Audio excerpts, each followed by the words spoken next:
gente vai falar da questão dos mitos, porque o homem ele tentava justificar o que acontecia na natureza e como as coisas aconteciam através dos mitos. E os mitos eram justamente isso, eram narrativas que tentavam justificar como os fenômenos da natureza ocorriam, a ordem do universo, as relações entre os seres humanos e tudo isso baseados em forças sobrenaturais. Só que aí começou a a pensar que foi o surgimento da filosofia. E como isso começou? Porque na Grécia, nas polis, os cidadãos eles tinham o direito de discutir na ágora como reger a sociedade, essas coisas. E por eles terem essa abertura de pensamento e tudo isso, eles começaram a pensar o que causava as coisas. Por exemplo, com Tales de Mileto, ele começou a bolar estratégias de como produzir mais. E eles começaram a pensar assim, não são os deuses que fazem isso. Não são os deuses que vai dizer que em tal época do ano, que se eu fizer uma coisa errada, vai seca, vai ter seca e não vai conseguir ter plantação. Tales de Mileto começou a observar isso, então ele pensou, em tal época do ano, a terra é fértil, o clima é bom e vai dar boa produção. Então eles começaram a pensar e ver que não eram pelos deuses que as coisas aconteciam. E aí eles começaram a tentar justificar as coisas.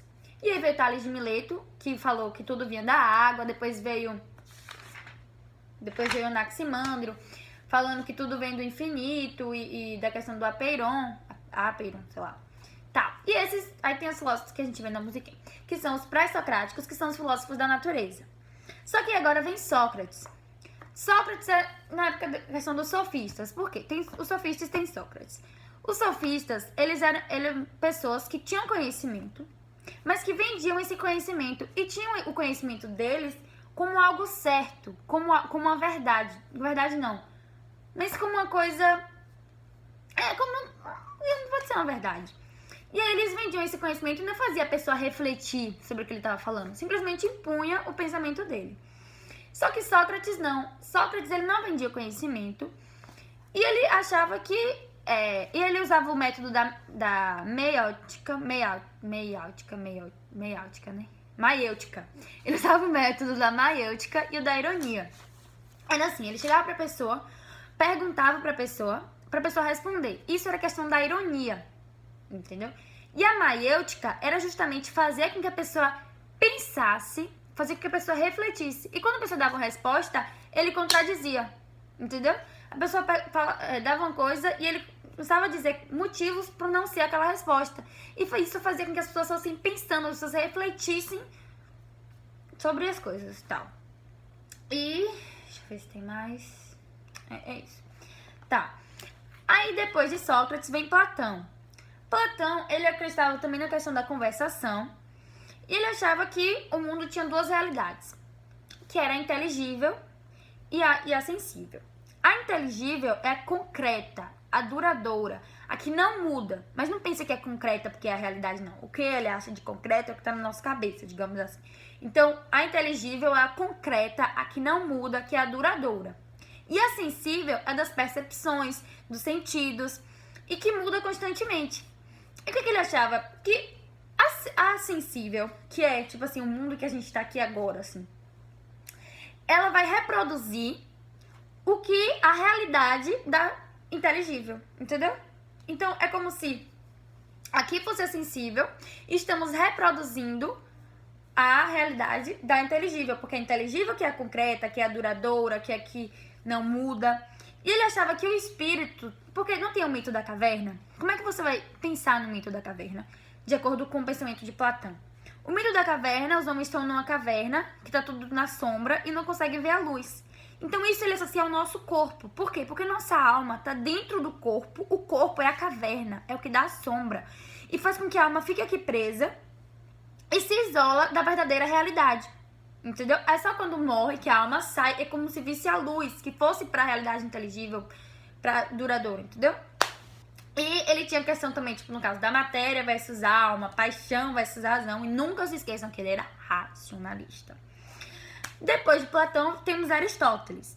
Aristóteles, ele foi o fundador do pensamento lógico. Ele era empirista, tá? É tanto que o que é uma coisa empírica, o que é o empirismo, acredita nas coisas provadas pela ciência, as coisas científicas.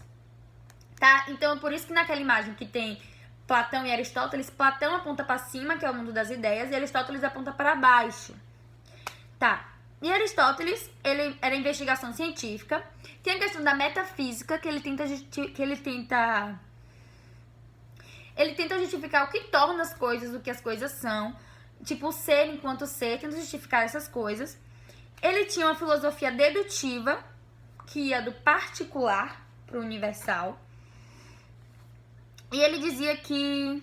deixa eu lembrar. Ele achava que nada era inato, ou seja, inato é que não nasce, né? Nada nasce com a pessoa, tipo, a pessoa vai ver a questão da moral, tudo isso na realidade, tipo, com o experimento. E uma coisa que tinha em comum entre Platão e Aristóteles é que eles achavam que tudo que se pode aprender precede a sensação e é independente dela. Então, tudo que se pode aprender precede a sensação e não depende da sensação. Estranho, né? É realista e objetiva. Tá. E uma coisa também é a questão do pensamento a questão da moral entre Aristóteles e Kant. Porque a moral para Aristóteles é o que tá. É uma questão de virtude. Porque ele tem um quadro do que é virtude, do que é excesso e do que é falta. Tá? Então, pra ele, a moral é uma virtude. Se você, tipo assim, fosse a questão... Deixa eu ver se tem aqui. Não tem aqui, não.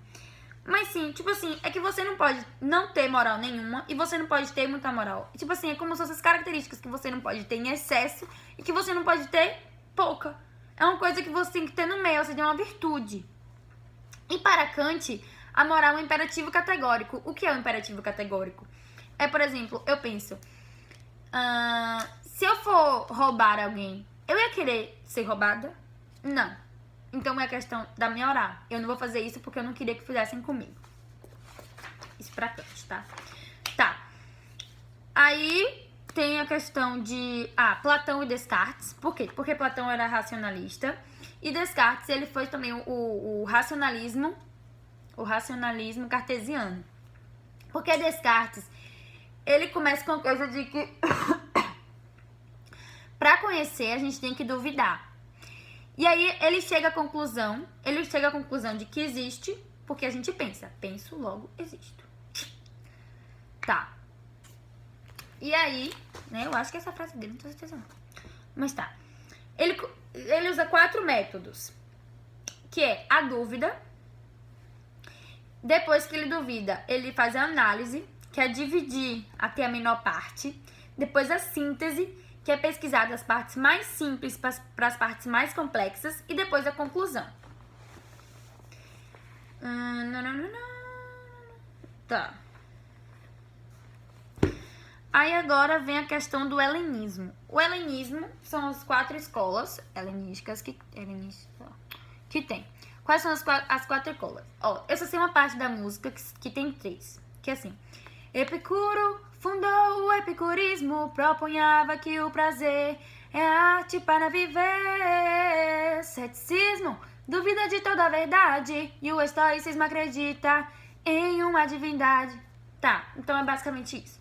O Epicuro é a questão do prazer. Só que tem que ser um prazer moderado. Porque ele achava que o prazer a vida era justamente a busca pela felicidade, a busca pelo prazer. Só que ele achava assim, vou botar o exemplo que Eda botou.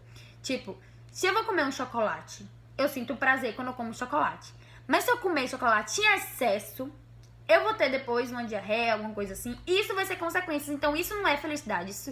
Isso não vai ser a felicidade, porque a felicidade tem que ser o prazer moderado. Depois de Epicuro tem o estoicismo. Estoicismo é que, tipo, tinha o que a gente chama de Deus, mas é como se fosse uma lei fundamental que rege a sociedade.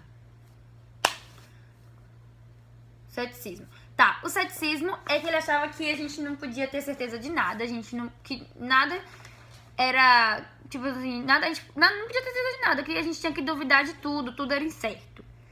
E o cinismo, que é a questão de Diógenes, que ele ficava num barril e tal, é a questão de abrir mão de tudo, é a questão de abrir mão do luxo, de viver só com o corpo, porque eles adotavam a questão de Sócrates, de conhece-te a ti mesmo. E que conhecendo a ti mesmo, você vai ser feliz assim, entendeu? Com você mesmo. É, tipo isso. E hoje a gente acabou virando um pejoratismo, tipo, ah, tua pessoa é cínica. Entendeu? Porque a pessoa, tipo assim, diz que vai ver esse luxo e não vive. É como se fosse essa analogia que fazem do cinismo. Tá? E só. Porque tem o empirismo e o idealismo, mas eu não sei não. Tchau.